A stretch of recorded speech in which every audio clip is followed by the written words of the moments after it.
Tignan natin guys yung yung ginawa kong pugad sa ibon dito sa bahay namin. Kung meron nang nakaupo. Tignan natin ha. Ito yung pugad na ginawa ko.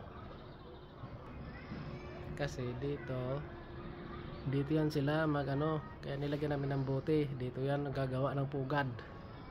Ayaw ng employer ko, ayaw ni Lolo na ganun kasi maraming mga nila.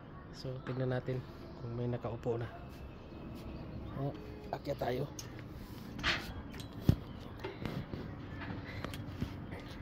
Meron nga. Uy, meron nga oh. Yan siya oh. Oh yan oh. Oh. Meron siya, meron nga.